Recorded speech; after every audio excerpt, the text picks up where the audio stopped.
Hello, and welcome to Black Marriage Therapy, BMT for short. Here we become students of marriage in order to create healthy, long-lasting relationships. I'm your host, Kristen Smith, and in today's episode, we discuss money and marriage.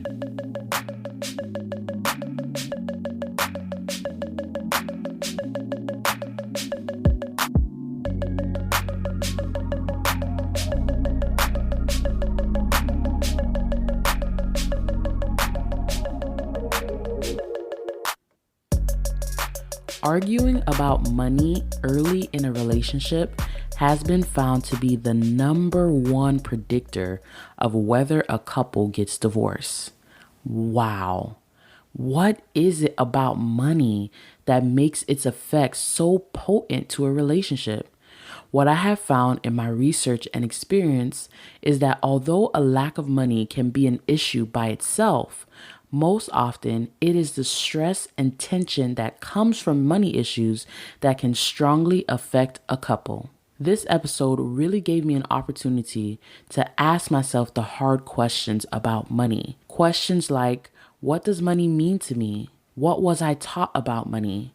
How does money affect our relationship? After answering these questions and doing my own research on money and marriage, I would love to share with you what I've learned about myself and what experts have to say on this topic.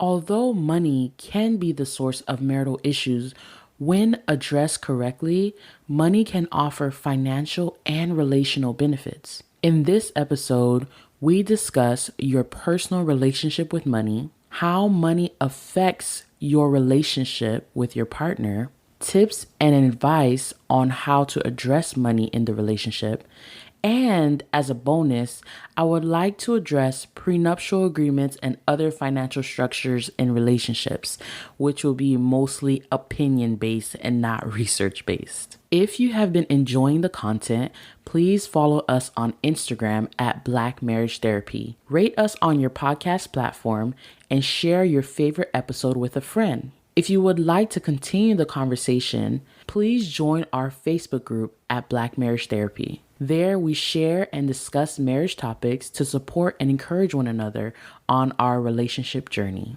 So before you address your issues with money in your relationship, you first have to start with yourself. PBS reports that children can understand basic concepts about money as early as 3 years, and by 7, their values around money are already set. Our early experiences with money, such as witnessing arguments about it or being defined by it, can trigger a range of emotions, such as anxiety, resentment, or feelings of entitlement that we carry through life. Those experiences and emotions shape our values and relationship with money. That excerpt came from Forbes.com, which helps to explain how our relationship with money first began. I thought this was super powerful because I didn't realize how young children start noticing money. But when I think of myself, I immediately was like, oh yeah, that's about right. Because it was kind of in elementary school when I started to notice money and what it means. So a little bit of background, warning, I'm about to be vulnerable. Okay, so just be kind. So I came from humble beginnings. Both of my parents are immigrants. So I'm a first generation American. And for the most of my childhood, I did not always get what I want, but I always felt like I had what I needed. And most of the time that was clean clothes, shelter, food, things like that. Now, but when it comes to things that I wanted, I explicitly remember as a child missing out on specific things. For example, field trips, certain dances, certain activities that my parents could not afford. So we just had to go without it. But I think that was my earliest memory of money and how money equals what you want. And if you don't have enough money, you don't get what you want. So that's when my parents were together. And to be honest, I don't feel like not getting what I want, affected me too negatively, because at the end of the day, I think that as a child, for the majority of the time, I was secure. I had family and friends and relationships and food and things like that. So it didn't feel like threatening that I didn't get what I want. But I think it does have an impact now on how I parent and how I want to give my children what they want, per se. When my parents got a divorce, well, no, actually, this is before they got a divorce. When they separated, this is when I started to realize that money also provides you what you need. When my parents got a divorce, I think that's when things started to get really, really rough, or lower than humble beginnings. Some would say okay, or, poor. I remember seeing my mom work so much that for 3 days at a time, I didn't see her, because she was working like an 11 to 7, a 7 to 3, a 3 to 11, like back to back to back for 3 days that I remember not seeing her. And she would call me, and I was a latchkey kid, I guess. So, you just come home, you let yourself in, or my older siblings will let me in, whatever. And that's when I remember us not having enough food and not having some of the basic necessities, And God bless my mom. She's a proud woman. So she also turned down help a lot of the time because of the shame that came with needing help. So she did not apply for food stamps. She did not, really take handouts. She didn't really do food bank, things like that. So, there were some points I do remember being hungry. There were points in my life where I remember gathering change with my brothers and going to get the 49-cent, 59-cent hamburgers at McDonald's. My brother would walk all the way over there and walk back, and that would be our lunch/dinner, and basically eating at school and not eating at home. I'm realizing now, I'm just going to pause and take a moment to be present as I'm recording. I'm realizing now that as I am talking about this, that it does evoke some emotions in me, because it was a hard time. It was a hard time for our family. And although we're not defined by that time, it's hard to reconcile that was a reality. There were some other things that were really rough about that time, but I won't go into too much detail. The point is, I remember when money meant not having what you want. And I remember a time when money meant not having what you need. I feel like it affected my personal relationship with money because it gave me a mindset of lack, which is I will never have enough. I always have to continue to get more and more and more because what I have is never enough.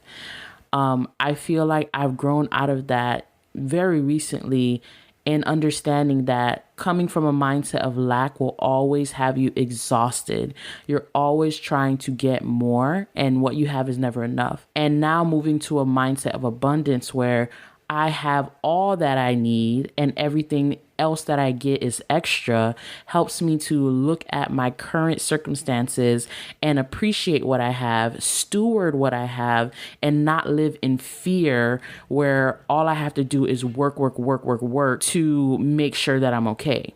It also made me see money as security, which I think it is. But if you add money as security and having a mindset of lack, then you will always think that amassing more money will make you feel more secure, which is not always true, especially if you're insecure in other areas.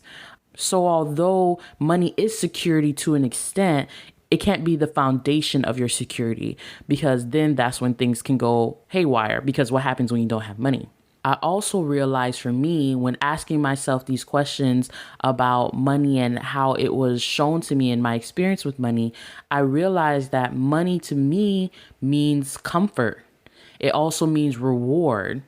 I wasn't able to go to the field trips and do all the nice things that some of the kids were going to do and the prom and all that stuff. I went to the prom, but it was the community that came together to pay for the prom.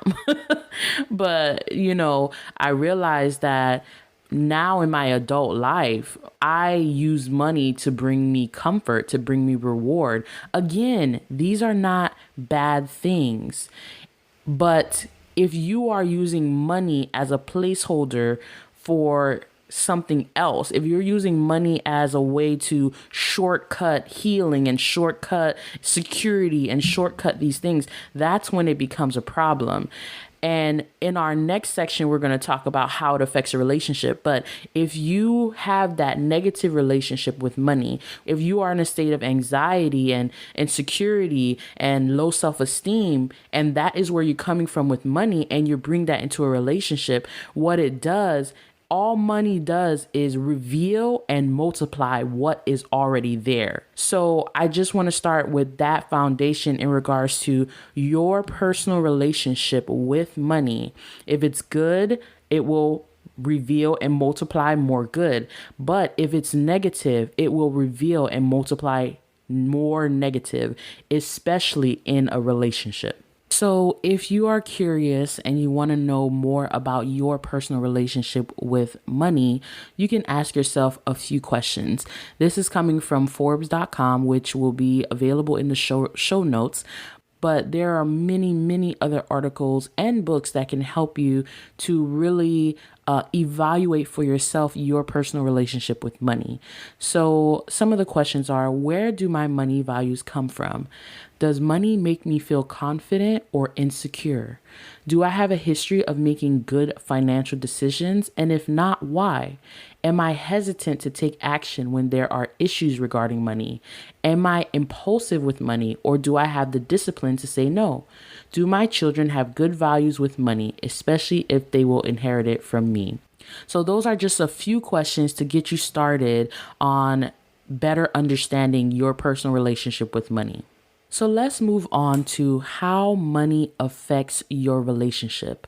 According to research done on reasons for divorce, in the financial section, it states financial issues lend themselves to more frequent or intense arguments because money is usually not a subject that couples are that upfront, honest, or proactive about discussing. This can lead to blow-ups down the road. Now that we've talked about your personal relationship with money, I hope you better understand how that relationship can affect your relationship with your partner. It really can trigger emotions that you may be unaware of. As I mentioned before, it will only reveal and multiply what's already there. So if you are in a relationship and you have a control issue, it is very easy for you to use money as a weapon, as a tool to control your relationship. Also, it can be used as a way for you to feel high self-esteem or a way for you to feel secure as a foundation of security. Dave Ramsey, who you either love or hate, which most people either love him or hate him, he talked about specifically, and I thought this was interesting, how men often relate money, the money that they make, to their self-esteem, and how women often relate money to security. Therefore, when there is a money issue, men typically feel their lowest in esteem, and women tend to be in the most fear. Now, this is not a gender thing, but I think it's important to understand that if you are having money issues, it makes sense that from fear and low self-esteem, how it can exacerbate the problem. So another thing that may affect the relationship is financial infidelity, which this is a whole new concept to me. But it's basically cheating with your money, which I know sounds weird, but it's spending in secret, right? And it's usually large purchases. So it's not like, oh, I'm gonna go to Target and get me a new pillow for $15. It's like, oh, I'm going to get a whole new credit card that my partner does not know about, and I'm going to use it to buy expensive jewelry or clothes, or I'm going to go and get out a new car. I mean, I don't know how secret that could be because it's a new car, but still, it's really spending in secret. Another issue that may come up when it comes to how money affects your relationship is different lifestyles, different income, different cultures, different religions, and personalities. So if you are more into the lavish lifestyle, nice trips, and you are married to a person who is like really don't mind with having a very humble life, then that may cause some issue. Culture, like I mentioned before earlier, my husband and I both came from immigrant parents. My husband's Jamaican, I'm Haitian. It's very, very similar, the way they see money, how they work for money, what money means.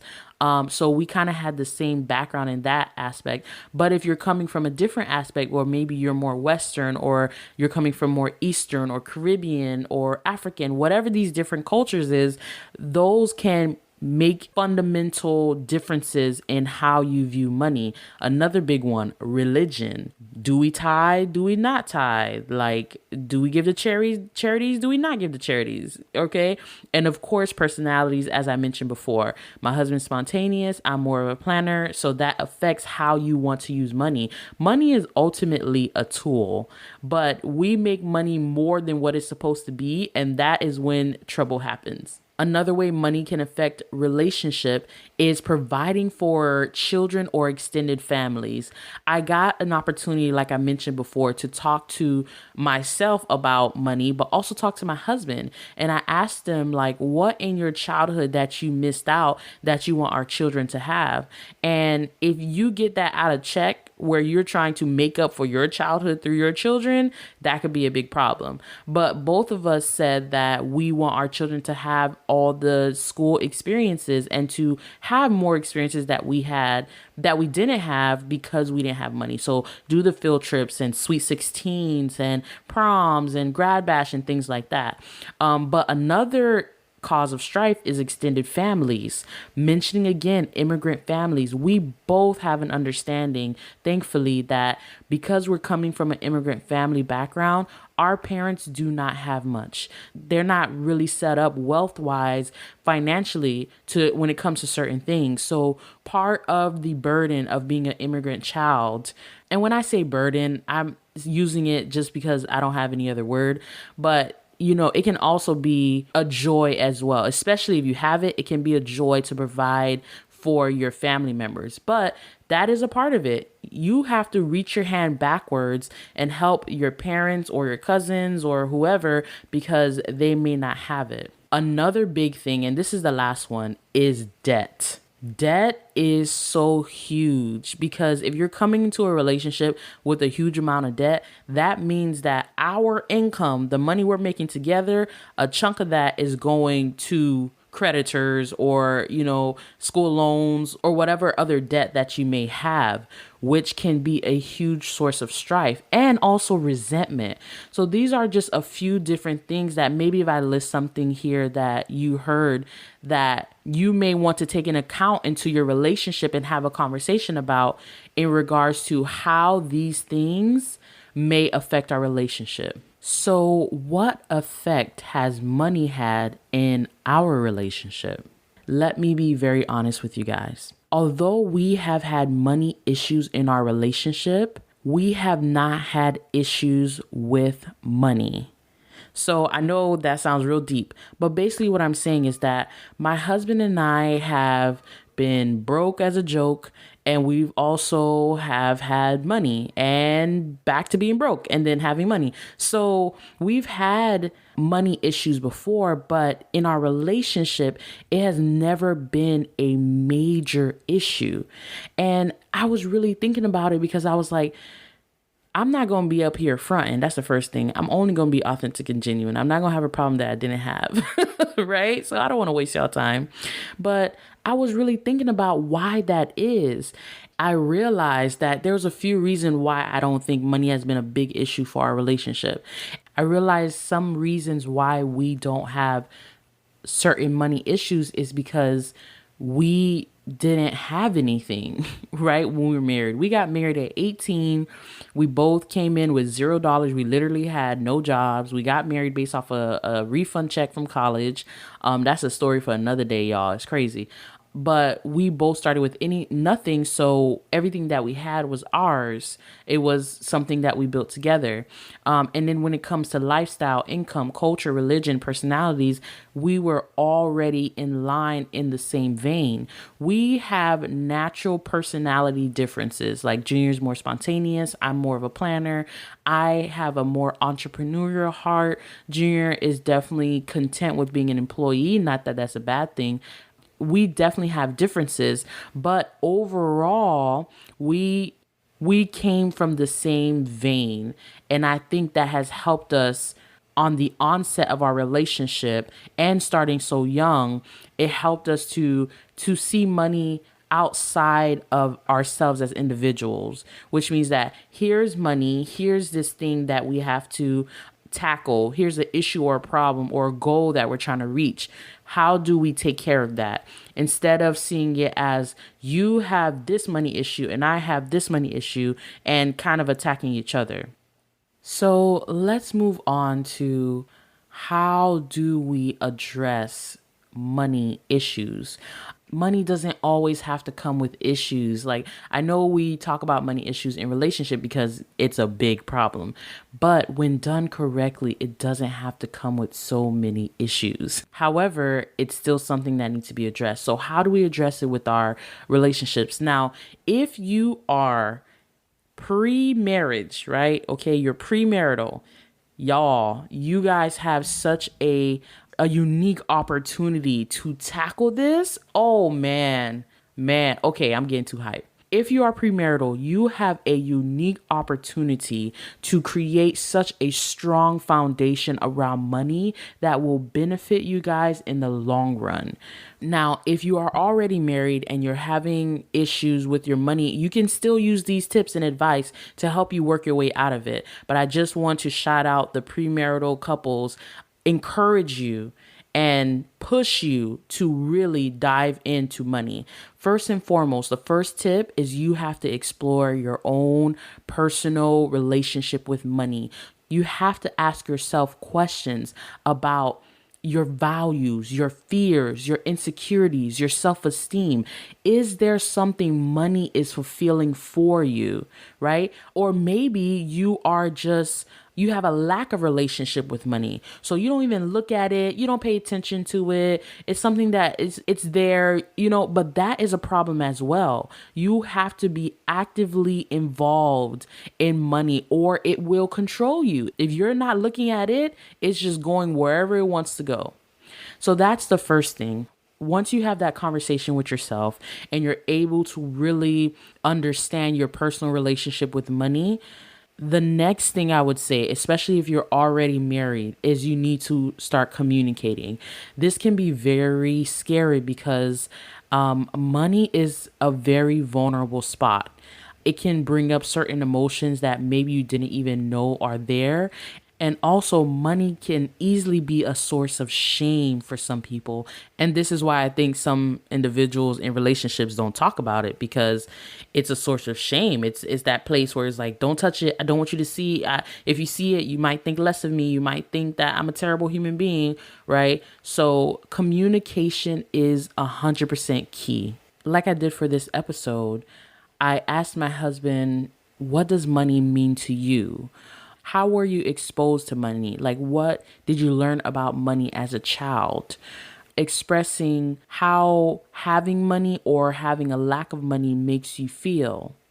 This conversation may have to be taken in bite sizes. So just start with baby steps and then go into more deeper things like, spending and saving and being spontaneous and things like that, because I think it can be a lot to take on at once. So just one bite at a time. That's how we eat an elephant. The second tip that I have is once you've kind of had those conversations, I think it's very important as a couple to have a financial vision. It is so imperative that we get on the same page when it comes to money. It does not mean that you guys aren't going to be different in personalities or things like that, or even have different values.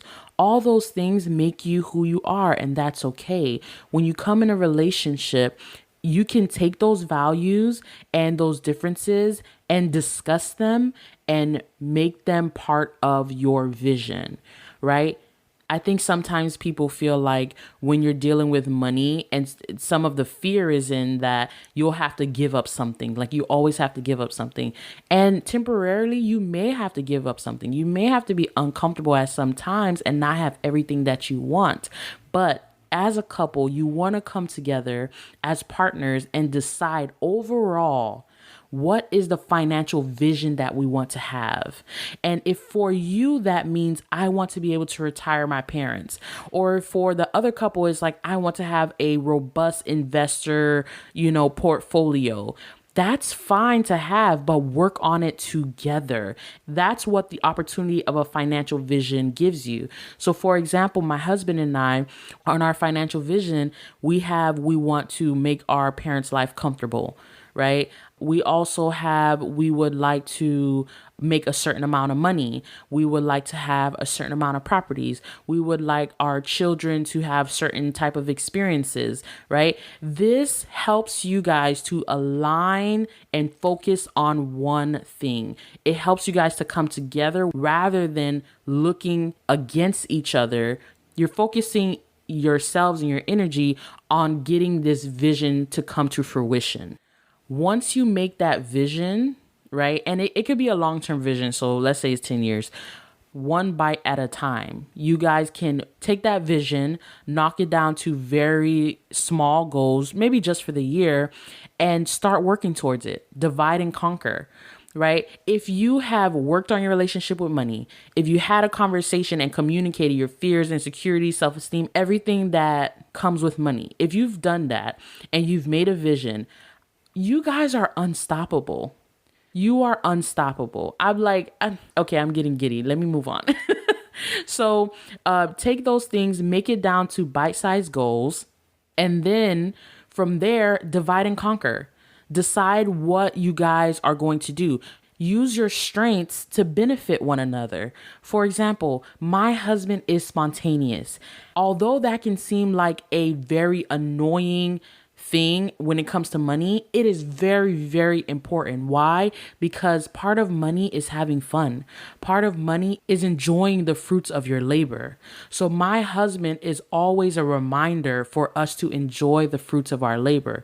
My strength is planning. I love the numbers. I love to write down the budget and to do this and do that and all those things. I love that stuff, right? But it keeps us on track. So that's our strengths.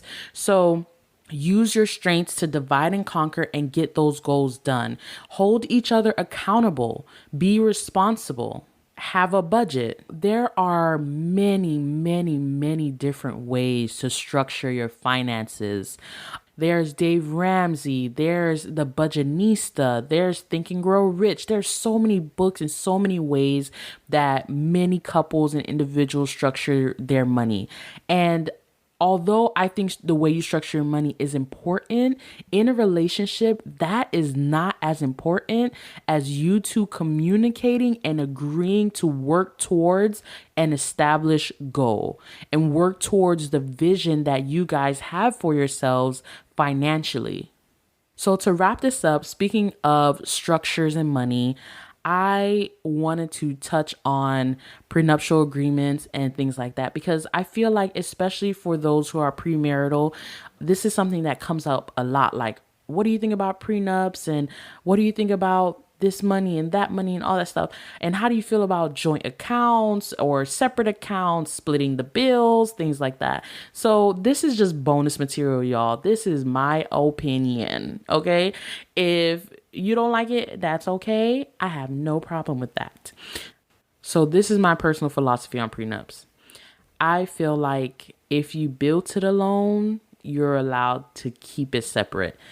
A lot of people may disagree with that, but that's how I feel. I feel like if you built it together, then you both invested some sort of thing in that, whatever that thing is, if it's business or even a savings account, whether it's sweat equity or, you had a 9 to 5, whatever that thing was.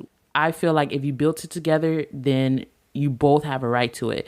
If you built it separately, a prenup may be wisdom, right? So to each their own. That's my own personal philosophy on it.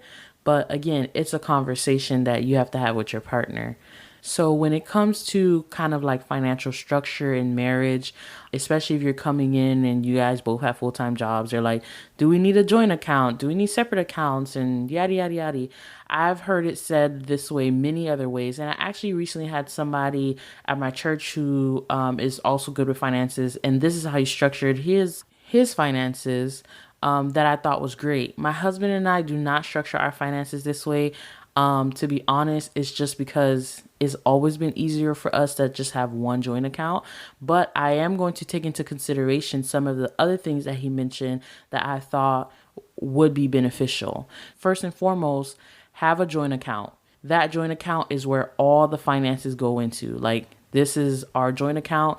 Every check that we go into goes into this account. Also, this is where all the major bills come out of.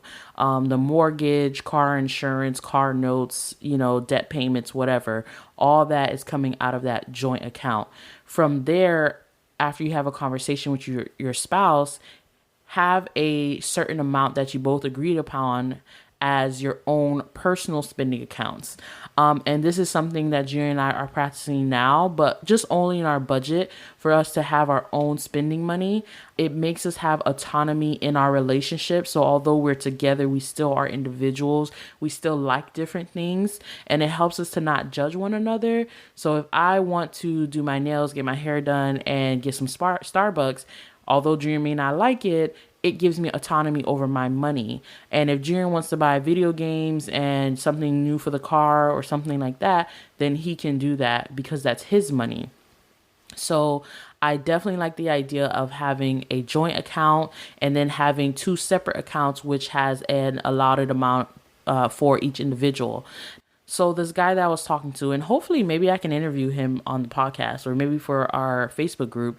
The guy that I was talking to, he actually went through bankruptcy, and he said those separate accounts saved them when it was at its worst because they had separate accounts. When the banks came to sue him for his money and freeze his accounts, his wife's account that was just in her name alone, that was not connected to him, was all the money that they had. And I think it was just a few $1,000s. So it was very beneficial for him in that scenario to have separate accounts. So not only to have your own spending money, but God forbid that something happens financially, you guys have access to money because it's in a different place.